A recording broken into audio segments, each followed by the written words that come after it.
I think it's just really important for everyone to find, what works for them, what helps them get by day to day, rather than trying to idolize those aspects of others. Just knowing you are where you're supposed to be is like one mindset shift that has helped me a lot. Just having that baseline level of trusting yourself to be, even when it doesn't feel like you should have that trust is really, really important to me.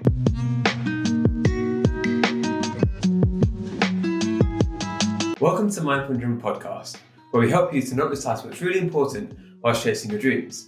Today's guest is Ryan Fan, who's a special ed teacher in Baltimore. On top of this, he's an avid marathon runner, is studying for a master's degree, and is a well-known content creator, having published hundreds of articles in the last few years. Somehow he manages to juggle all of this at the same time, and that's why he's a guest on today's show to tell you how he manages his time. I hope you enjoy listening. Welcome, Ryan. Thanks for joining me at 5 a.m. your time. Thank you. Yeah, it's great to be here. Yeah, so Ryan's going to be going to school after this to teach, so very appreciative of you making the time for me. Yeah, it's fun. It's fun to be here. I'm looking forward to getting my morning started off the right way. So because you actually work with children and what's great, I think, is that you work in multiple different areas. You probably see some advice a lot that you disagree with because it doesn't necessarily take into account all of the different backgrounds that people have. Can you tell me what some common advice you disagree with? Yeah, some of the most common advice I disagree with, and this comes across on all domains, is trying to idolize your heroes or trying to idolize the habits of your heroes because different things obviously work for different people, but there's also a sense that everyone is very flawed. Everyone has done things that they're not the most proud of. On like a micro level, I sit in all these professional developments for teachers and in all these teacher groups where it's just a lot of teachers hyping themselves up when you know that like this is not what their day-to-day looks like, and like reality is a lot messier than that. And the same goes for, say, you really like Jeff Bezos for some reason or someone else, like, they're obviously only going to present themselves in a certain way. So I think it's just really important for everyone to find what works for them, what helps them get by day to day, rather than trying to idolize those aspects of others. One example of this I really love is that a lot of people in the entrepreneurship space idolize Steve Jobs. To be honest, I think a lot of people idolize Steve Jobs, and he has some really strange habits that people really shouldn't copy. And one of these was that he used to eat carrots, only carrots, for some time because he read in a book that it would make him more creative. And it would make him more creative because he basically became delusional, right? Like, you're supposed to have different food groups. That's a healthy part of living. So somebody copying that would put themselves and their health at risk just because they're trying to idolize somebody. So while he was a visionary, while he was great at many things, it doesn't mean he was great at everything. And even with people like at the very top of, say, the Nobel Peace Prize winners, even those people at the very, very top, they're not perfect. So different people, if you read into people in different ways, they've got different quirks and different things that don't quite add up because nobody is perfect. And you mentioned as well about even kind of TV characters that sometimes people idolize those. And they're not real. Like, you can't base yourself off a person that's not even real. Is there any people that you do follow, and although you don't idolize them, you do think their advice is great, or you've taken some habits from some of these people? And it's all about being selective, right? So you pick the habits that work for you, but don't try to be the entire person. Yep, absolutely. So was there any habits that you do follow from some of your idols? On the day-to-day, I think I've just learned to trust myself in the sense that I'll just tell this anecdote of when I was in undergrad. I had a friend who was one of my roommates. He was in his senior year, and he was just having a lot of trouble getting things done. He had this big 20-page paper due the next day that he hadn't started, and he was just like, what do I do? I haven't started this. I can't get myself to start it. And I'm like, I don't think you're the kind of person that will let yourself not turn it in and not finish it. And he ended up finishing the thing, getting a B+. It's not perfect, right? But in terms of a habit, it's just like I've learned to trust myself a lot more in the sense that I'm doing my master's degree. Things get done, and no matter how many times I'm like, oh my God, like, what am I doing? Like, I'm just laying around and being lazy. Deadline comes around and I'm not the kind of person that will let myself not submit it. And in kind of my domain, just everything being punctual, everything on time, it has a lot of real world consequences, a lot of legal consequences. So it's better if it's imperfect and on time than you putting it off and trying to be perfect. So just having that baseline level of trust in yourself to be, even when it doesn't feel like you should have that trust is really, really important to me. Yeah, and I think sometimes the shame of people thinking I'm not going to be able to get it done sends them on a spiral, which then makes it more likely they won't get it done. Whereas if it's kind of almost an arrogance you need in some ways, right? And I think I've got this too, and I've had it in the past where I know that no matter what, I'm going to get it done. And that kind of self-confidence just means that I work at a faster speed because I'm trusting myself. And sometimes people, if they're doubting themselves too much, then that doubt takes up the time which they could have used to get things done. So sometimes it's just interesting because I think sometimes people kind of paralyze themselves. And it's where affirmations, for example, come in. Do you use something like that just to get yourself in the right frame of mind? Or is it just kind of an underlying feeling that you always keep with you? So I'm a runner and I'm doing a lot of marathons. I'm in like peak marathon training season right now. I'm trying to just keep up running like 70 miles a week, trying to get in like a 22, 23 mile long run, which I'll need just for, you need to do that just to get yourself ready to run 26 miles. One thing one of my coaches told me one time is that I had to stop like just making these big random surges in like middle of races. It's hard to explain, but whenever there would be a big crowd, whenever people would cheer me on, I'd all of a sudden start going harder, start sprinting, start trying to pass people around me. That really did take a toll on me, like later on in races and later on, where I just couldn't, a lot of people, when they see the finish line, they're really good at finishing, and I never was for that reason. So I just took, like he told me, just really intentionally maintain the same effort the whole time. Start out slow, don't surge, and even if I was not in the place I thought I should have been at various points, I made sure not to give the sudden burst of effort that would really drain me later on. And I carry that with me through more than just running, maybe logical fallacies. Not everything is a cross-country race, not everything is a marathon, but those bursts of effort and like just trying too hard instead of just doing what you've been doing all the time and what you have been able to show yourself like for a given amount of time is counterproductive. So what's interesting, the audience might not know this, is Ryan is really fast. So what's your marathon time? I ran 2:40 back in 2018, but I'm trying to go under that for the next one. Yeah, which I've never run a marathon myself. I've done a bunch of obstacle course races, but it's nowhere in the same league. And he's had this dedicated training for years, right? That you've been able to build up to this. Mm-hmm. Yeah. On top of everything else you do as well, which I found incredible. Yeah, on and off. Just trying to get better at it now, but that's the goal. Was there a time in the past when you struggled to balance everything together? And how did you fix that and realign yourself? Plenty of times. And when I was younger, I'd always tried to just, work harder, sleep less. I always thought more was better in the sense that if I could, get more studying done, put more effort in, try harder, it would all get better. And teaching isn't like, I think teaching's a field where that's definitely not the case. Like, it's not a field where like the harder you try, the more you plan, the better it's going to go. Like, it's better to be well rested than well planned on any given day of the week. Just because like you need to have good instincts, and those you develop over time, but those obviously erode if you're not your best self on a given day, or you're not rested well, you're not taking care of yourself. So that's what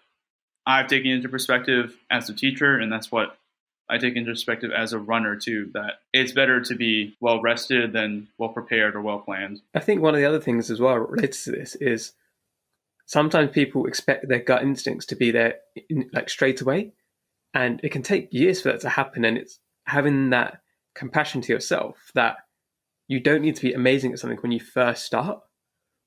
So in my previous job, technology consulting, I'd say for the first 2 years, I look back on it, I was rubbish. Like, but that was me learning. I needed to have that phase of not being good at something so that you could build those gut instincts, so you could be able to tell, okay, today I feel in a good position that I'll be able to get a lot done. And today I don't. And it's the same thing, I guess, with running, where it only comes with over time where you're able to tell today is a day which I'm feeling rested and I'm feeling well. But don't try to speed up that process. Like, let yourself learn, I think is quite important. Yeah. And if anyone's into running, there's this one runner, and I guess like you could look at the way Mo Farah used to run as well, and he would often be at the back of the pack. You know, he got tripped up in an Olympic 10K, I think, once, and he still just like, he maintained his composure. He didn't try to overcompensate right after. He just stuck with it, what he was doing, and then he trusted his finishing speed at the end, which is superior to his like Kenyan and Ethiopian competitors. And I think a runner that, even on his days that aren't his best, is similarly very intelligent tactically and just really good at conserving his energy throughout the race is Jakob Ingebrigtsen from Norway. So he just ran the Olympic record in the 1500 meters in like 3:28, and he's 20 years old. So, and then he recently just ran 3,000 meters, and he obviously just looked exhausted. He's been racing so much the past couple of weeks. He looked exhausted, and he still won just based on his tactics. And he won't necessarily like, he's very fit right now. He won't take the lead until the very end for the most part. Knowing yourself, knowing when to conserve your energy and when it's time to go, I think is really, really important in terms of just seeing it like a race. Did you have like a point? So obviously you're doing the school, you're doing writing. Was there a point that you had a breaking point where you had to make changes to cope with everything you were doing? Because I'm not quite sure how you managed to fit everything in. Yeah, there's a lot of compromises I have to make, even if I don't have like a big revelation. I mean, I've had to write less than I used to just because I'm also working on a master's degree in regards to teaching. And then I think after big bouts of procrastination, I know that I need time to recover. I know there's stuff that I don't really want to look at again until the next week or something like that. And it's not a cycle most people want to get in, but it's how I manage. And, it's the way I see, like, this is what my body or my mind is telling myself to do in terms of just keeping me sane or keeping me going on a day-to-day basis. So those compromises I make might be more unintentional than anything, but I still do make them. It's not like I can just do it all. Yeah.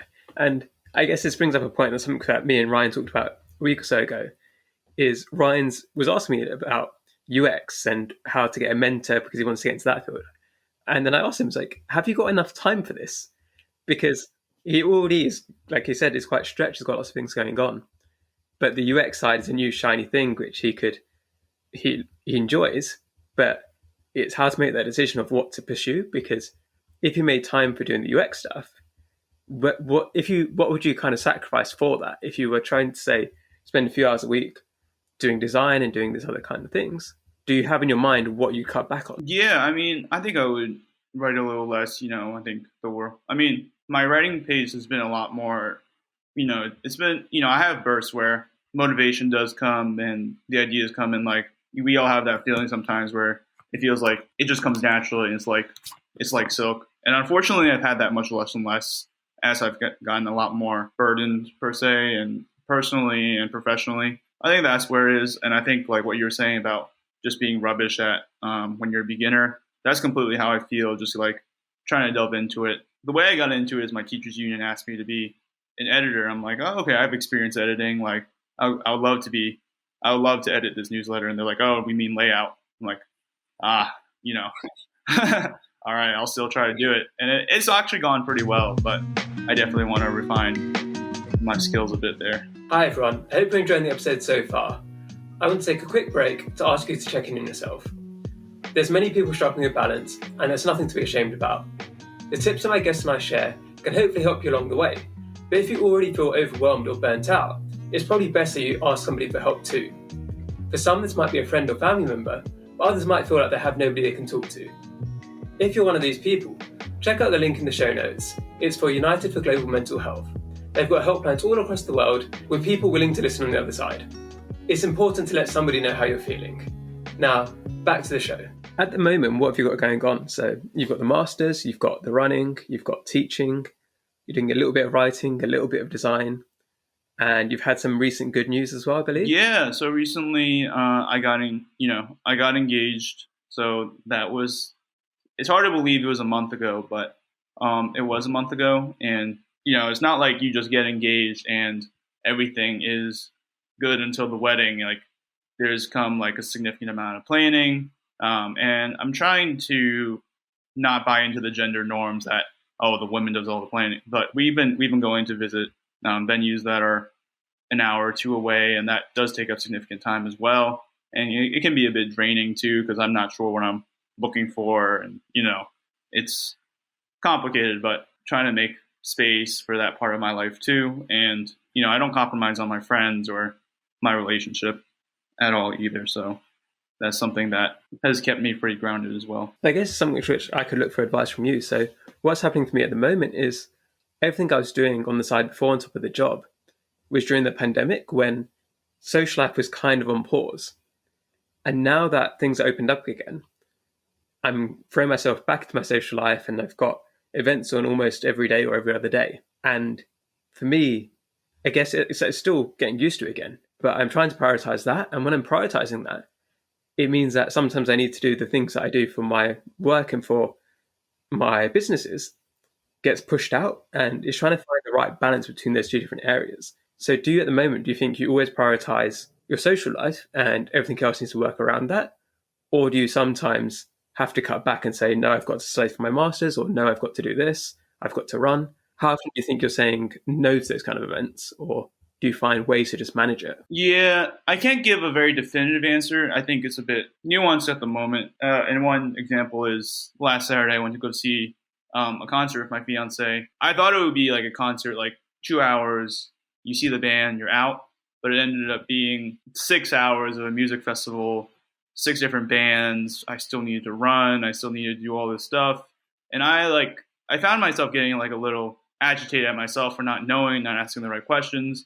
But then I had to really keep it in perspective, like being here with my fiance, and she's really into music. So being here with her at this music festival is more important than me getting in 70 miles a week of running. I really had to just like have a moment there where I'm like, okay, like if I need to figure out like my relationship is more important than all of these things that I'm trying to do. That was kind of like something I realized the other day, and I'm hoping like, every day is different. You do try to make that balance and try to put the people first. For you, so obviously you're doing a master's at the moment, and then can you just clarify as well for people who aren't aware, what exactly is your master's in? So it's related to education, but it's specialized, if I remember right. It's just a master's of education, and you specialize in the part of education you're in. So I teach special ed. So most of my classes or some of my classes are related to special education. Once that master's is over, and I guess once your wedding planning is over, what's the kind of ideal lifestyle you're looking towards? Is it going to be you cut back from some things, or is it going to be you're trying to maintain what you have now, but just with a better balance? What's the kind of ideal lifestyle? I think I would seek a better balance. I think I've been able to stay, and in some ways, like having additional hustles, whatever you call it, or just a graduate degree in addition to teaching takes my mind off the actual teaching in general, which I think is a much, much needed other things to look forward to, other things to focus on. Because when I first started teaching, it really consumed me for, like my whole life. And because that's the kind of what you kind of see as a new teacher. You're like, this is how I'm going to make a difference. Like I need to put, sacrifice everything for my students, for my kids. And that is a line that's kind of sold to recruit teachers as well. So I really had to put it into perspective that this isn't my life. This is just my job. And I'm not doing a service if I'm constantly like burned out, So I think I'll try to maintain it just to keep my, just so I don't have one thing to look forward to every day, Is there anything else you want to pursue? So would it be school, like teaching and writing would be your main two, and running, I guess? So you have those kind of three main pillars alongside your social life. Or would there be, once the master's is over and you've got a bit more time, something else you want to try and expand on? Yeah, so after the master's is over, tomorrow the application's open, but I have everything in place to apply for law school. So the way I would do it is have it spread out over more time than people traditionally do it, but it would be like an evening program. I would take less credits. I'll try to spread it out over the summers. And the reason for that is that people have this idea of special ed that most of the time you're just working with kids, and you're working with kids who really need it too, like students with disabilities. But it has become, at least trying not to get too technical here, but at least in America, it's become very, very legalistic, protecting. You have to protect the schools from lawsuits, make sure there aren't violations of federal law. That unfortunately has consumed a big part of the field. And in the classroom, you're making a lot of change, but it's on like such a small level that sometimes at least for the future, for me, I wanted to do it on a more, I don't know what's the right word, systemic level. How would that work with your law degree? How would you make the change that you want to make? Yeah. So there's like different hierarchies within the world of special education. There's people who do the oversight. There's the teachers. We have something called IEP chairs who oversee the teachers and hold meetings for the kids. Again, it's become a bit legalistic in America. There's a lot of different hierarchies to the job, and there's people who represent the students, and there's people who represent the schools. I've seen how overburdened teachers can be, just having to do all this administrative paperwork that isn't the most fun, but wanting to focus on teaching, which they really can't do as much as they want to. So everyone has a different skill set, and like I'm good at the paperwork. I'm good at following like guidelines of this law called IDEA. So it's complicated, but that is something I'm really, really passionate about, and something I feel like I can make more change on a bigger level. Yeah, it sounds awesome. So hopefully that works out for you, and hopefully your applications go well. Yeah, I hope so too. For the people listening right now, what's some mindset shifts that you think they could make that would make a positive difference to their lives? I think that, and this might sound really cliche, but one shift I made was that, where I am is exactly where I'm supposed to be. And where you are is exactly where you're supposed to be. And I tell myself that a lot, just because if you constantly have this voice in you that's like, you should be doing this, or you should be doing a lot more. You should be making this change with your life. You should be like pursuing this career. It's not even just about happiness, but it's just not very effective, right? And I found it's not really effective because you're trying to force things that aren't natural. You're fine, in the classroom, I would try to force strategy. I would try to be like all these other teachers that were better than me when I was my first year. I shouldn't have been trying to be them because, I have my own style. I have my own way of dealing with students and just having relationships with students. So just knowing you are where you're supposed to be is like one mindset shift that has helped me a lot. I think it is something which a lot of people feel, isn't it? Where they're always looking upwards at, I need to be like this person, I need to be like that person. But as you said, you can forge your own way. So you can be doing the same job as them in a different style, but they might be really good at doing it in their way, and you're really good at doing it in your way. It doesn't necessarily mean you have to be the same as them, because we all have our own individual personalities. And like you said, you mentioned earlier that you're really good at the paperwork. So you can use that to help the children in need in a way that some other people couldn't. But then there's other people who might be able to help people in the classroom better than you could. So it's using your kind of skills and something you enjoy in a way it's making a difference, rather than trying to force yourself to do something you don't enjoy just because you think that's what's going to help or what you've seen other people do. It's been a pleasure to have you, Ryan. Where can the listeners hear more from you? Probably the biggest place is my blog on Medium. That's probably the only big public social media presence I keep. Something I'm really bad at that, as I've been going at the UX course on Google, is updating my LinkedIn. So not a good place to contact me there, but Medium is best. I guess you've got the same struggle as me in a way, where there's so many different social media platforms and you try to have a presence on all of them, which is just very difficult to manage. So it's good you've got that clear message of Medium is the place to contact me. Yeah. So I've tried it. And would I be right in thinking that's ryanfan.medium.com? That is me. Yep. Yeah, so I'll put a link in the show notes as well. Thanks a lot, Amardeep. The final thing to finish up on is, what's one small thing that's brought you joy recently? So I put getting engaged initially, but that's a big thing. So I think I cheated there. That's kind of a little big thing, yeah. I'm sure your fiance would want it to be a big thing. Yeah. So a smaller thing that has brought me joy recently, I think, is just like a big, seeing the students again and being in person, like not having to stare at a screen for 12 hours a day anymore it's pretty nice in its own right, and it's easier on the eyes. It's a small thing that's made a big difference.